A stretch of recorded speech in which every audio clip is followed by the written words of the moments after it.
Hi, today we're at Hawkesbury Dentistry in north-western Sydney, North Richmond actually, and we're having a chat with one of our important clients, Dr. Steve Cross.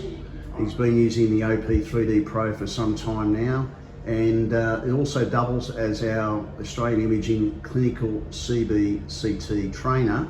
And how are you, Steve? Terrific, Sean, terrific. Enjoy using the CBCT and 2D features of this machine, and I use aspects of it every day. It's been a huge fill-up for our practice out here in North Richmond. Fantastic. I wanted to have a look at one of your cases, a wisdom teeth case, just to show some of the general dentists what you can do with the system and the difference between 2D and 3D. Sure thing. If you come over here, Sean, you can see, I've got the 2D image of this young patient who's got impacted, painful wisdom teeth, which have got infection behind them, and the concern is how high it is from this upper right one and how close to the Ian it is on the lower right, and that picture's quite a good OPG picture, but I'm just going to hop into the 3D image and we'll start on the CT. This is very easy to do.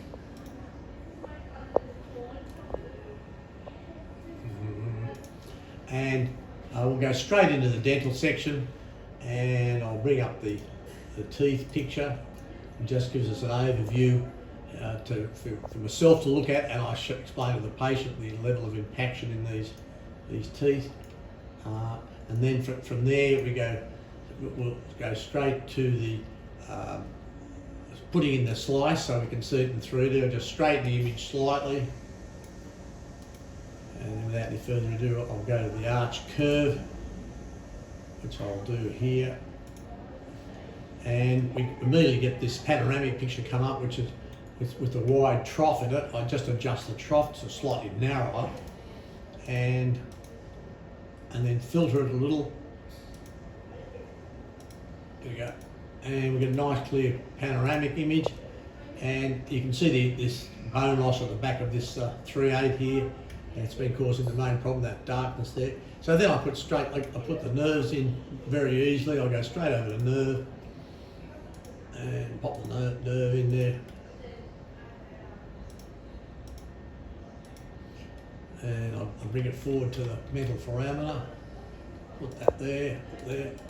And there's our nerve in position. So now when I take the blue line, which is the slice going back through the lower left jaw, I'll just bring that slightly into focus a bit more so we can see that tooth.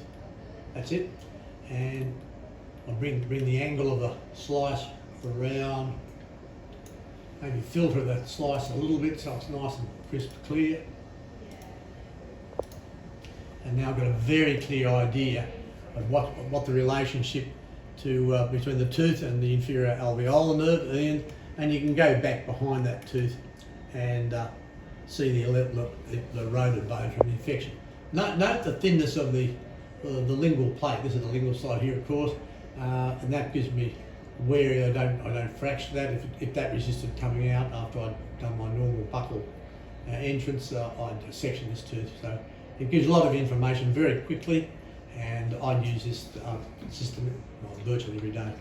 So from a treatment planning perspective, it's a great assistance. And would you see any reason why dentists wouldn't want to have their own system in-house? Well, look, the in-houseness is terrific. Everything you want to know is done on your own premises. X-rays aren't lost.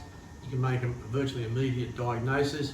And the other great thing is with the combined skull picture, the patient's completely on board with you through the whole procedure.